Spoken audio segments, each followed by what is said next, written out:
அன்பானவர்களுக்கு கரூர்பா நல்லமுத்துவின் பணிவான வணக்கம்.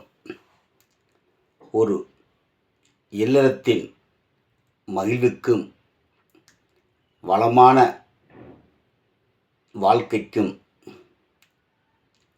குடும்பத் தலைவனும் தலைவியும் அனுசரித்து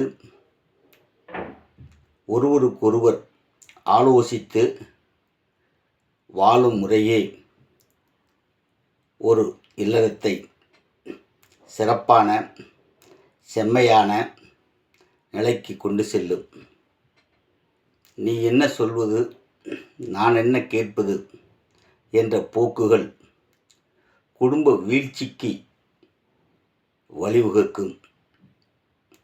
ஒவ்வொரு குடும்பத்திலும் ஒருவருக்கொருவர் விட்டு கொடுத்து வாழ்வதுதான் வளமான வாழ்க்கைக்கு வழியாகும். அதை விட்டுட்டு இப்பெல்லாம் பார்த்திங்கன்னா, பெண்களாக இருந்தாலும் சரி, ஆண்களாக இருந்தாலும் சரி, என் பேச்சுத்தான் நீ கேட்கணும் அப்படின்னு ஒருவருக்கொருவர் வாதிட்டு சண்டையிட்டு கொள்வது சகசமாகவும் அது ஒரு வளமாகவும் ஆகிவிட்டது. பெரும்பாலான வீடுகளில் கணவன் சொல்லுக்கு மனைவியும், மனைவி சொல்லுக்கு கணவனும் கட்டுப்படுறதே இல்லை. அந்த மாதிரி வீடு தாங்க பிரிவினைகளை சந்திக்குங்க. ஒருவருக்கொருவர் விட்டு கொடுத்து வாழ்ந்தால்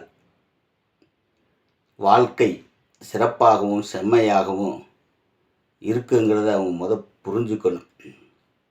ஆமாங்க, மனைவி ஒரு விஷயத்தை சொன்னால் கணவன் கட்டுப்பட்டு நடக்கணும். ஏன்னா அவங்க தான் குடும்பத்தில் உள்ள சிரமங்களையும் சிக்கல்களையும் தெரிஞ்சு பெண்கள் வீட்டில் என்ன இருக்குது, இல்லை என்ன வாங்கணும், என்ன செய்யணுங்கிறத அவங்க தான் தீர்மானிக்க முடியும். ஆண்கள் எல்லாம் பார்த்திங்கன்னா அலுவலகத்துக்கோ மற்ற வேலைகளுக்கோ வெளியில் கிளம்பி விடுகிறார்கள். வீட்டிலிருந்து பெண்கள் வீட்டை பராமரிப்பது அவர்களது கடமையாக இருக்கிறது. பிள்ளைகளை பேணி பார்ப்பது, பிள்ளைகளுக்கு என்ன செய்து கொடுக்க வேண்டும் அப்படிங்கிறதெல்லாம் பெண்களை தான் தீர்மானிக்கிறார்கள். அவர்கள் சொல்லுக்கு ஆண்கள் கட்டுப்பட்டு நடந்தால்தான் ஒரு குடும்பம் செம்மையாக சீர்பெறும். ஆமாங்க, சக்தி மசாலா வாங்கிட்டு வா 100 அப்படின்னா ஆண்கள் வேறு மசாலா வாங்கிட்டு வருவாங்க. தக்காளி, நாட்டு தக்காளி வாங்கிட்டு வானா அதே போல் வேறு தக்காளி வாங்கிட்டு வருவாங்க. முருங்கைக்காய் வாங்கிட்டு வானா கத்திரிக்காய் வாங்கிட்டு வருவாங்க. கத்திரிக்காய் வாங்கிட்டு வானா முள்ளங்கி வாங்கிட்டு வருவாங்க.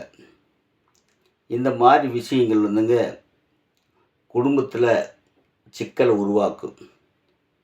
மனைவி சொல்லுவாங்க, சக்தி மசாலா போட்டால் தான் சாம்பார் நல்லாயிருக்கும், அந்த மசாலா போட்டால் சாம்பார் நல்லா இருக்காது, இந்த கறி மசாலா தான் எதுக்கு சுவை கூட்டும், இது இருக்கிற சுவையும் கெடுத்துருன்னு அவங்க கணவன்கிட்ட சொல்லி கடைக்கு அனுப்பும்போது கணவன் வேறு ஏதாவது வாங்கிட்டு வந்துட்டா ஏதாவது திட்டிட்டு நீ எல்லாம் மனுஷன், இதை போய் மாற்றிட்டு வான்னு சொல்கிற பெண்கள் எல்லாம் இருப்பாங்க. அப்படி மீறி அதை வாங்கிட்டு அவங்க சாம்பாரோ மற்ற மட்டன் சிக்கன் குழம்பு வச்சுட்டா அது சரியில்லைன்னு கணவன் வீட்டில் சொன்னான். உடனே மனைவி சொல்லுவாங்க, நான் அப்போவே சொன்னேன் மசாலா அது வாங்கிட்டு வான்னு, நீ கேட்டியா, இது இப்படித்தான் இருக்கு அப்படின்னு சொல்லுவாங்க. உடனே கணவன் சொல்லுவான், உனக்கு வைக்க தெரியலன்னு சொல்லு அப்படின்னு சொல்லி அவன் சண்டை போடுவான்.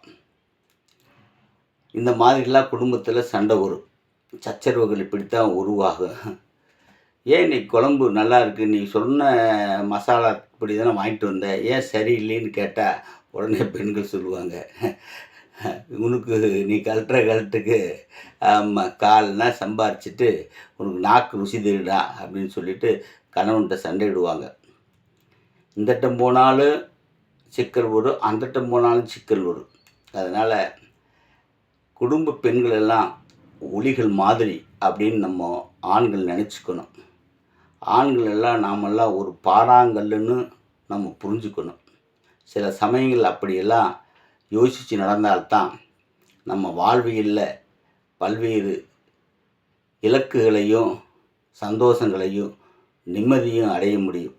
ஏன்னா பெண்கள் ஒளி மாறின்னு சொன்னதுக்கு காரணம் என்னென்னா, பெண்களுடைய சொல் ஒரு ஆணை செதுக்கும். அப்பொழுதுதான் அந்த ஆண் சிலையாக உருவாக முடியும். பெண்களும் ஆண்களோட பேச்சை கேட்டு ஆண்களுக்கு கட்டுப்பட்டு நடந்தால்தான் பெண்களும் சிலையாக முடியும். ஒளிபடுற பாறாங்கற்கள் தான் சிலையாகி சிறப்பு பெறுகிறது. மாலை மரியாதையெல்லாம் சிலையான கற்கள்தான் கிடைக்கிறதை ஒழிய பாறாங்கல்லுக்கு அல்ல என்பதை குடும்ப தலைவனும் தலைவியும் புரிஞ்சு நடக்கணும். ஒவ்வொரு நாளும் கணவன்கிட்ட ஆலோசனை கேட்டு பெண்கள் நடக்கணும். பெண்கள்கிட்ட ஆண்கள் ஆலோசனை கேட்டு நடக்கணும். குழந்தைகளுடைய மகிழ்ச்சிக்கு என்னன்னு நம்ம புரிஞ்சு நடந்துக்கணும். குழந்தைகள்கிட்ட அவர்களுக்கு தேவையான உணவை கேட்டு அவர்களுக்கு அதை சிறப்பாக செம்மையாக செஞ்சு தர குடும்ப தலைவர்கள் முயற்சிக்கணும். அவங்களுக்கு கட்டளையிட்டு இதைத்தான் சாப்பிடணும், இதைத்தான் செய்யணும்னு அதிகாரத்தை பயன்படுத்தி குழந்தைகளை கஷ்டப்படுத்தக்கூடாது. காலப்போக்கில் அந்த மாதிரி செயல்கள் குழந்தைகள் வளர்ந்த பிற்பாடு பெற்றோர்களை அவர்கள் அந்த மாதிரி வழிநடத்தும் வாய்ப்பை குடும்ப தலைவனும் தலைவியும் தான் ஏற்படுத்தி தர்றாங்க. சில விஷயங்களில் பிள்ளைகளுக்கு சுதந்திரம் தரணும். ஆமாம், அங்கே போகக்கூடாது, அதை செய்யக்கூடாது, அப்படி இருக்கக்கூடாது, அப்படி இருந்தால் இப்படி ஆகும்னு சொல்லிட்டு அவங்கள கட்டி வைக்கக்கூடாது.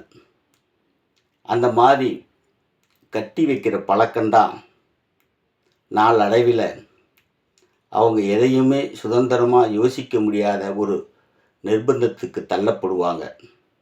அது கல்வியாக இருந்தாலும் சரி, துணிமணியாக இருந்தாலும் சரி.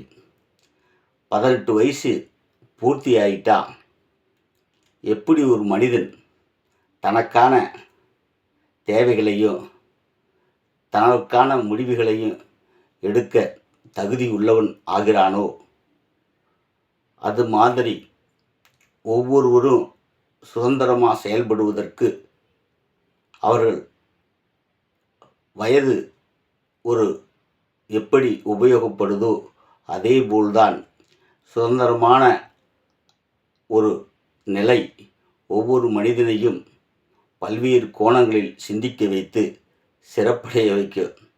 அதை விட்டுட்டு நம்ம பிள்ளைகளை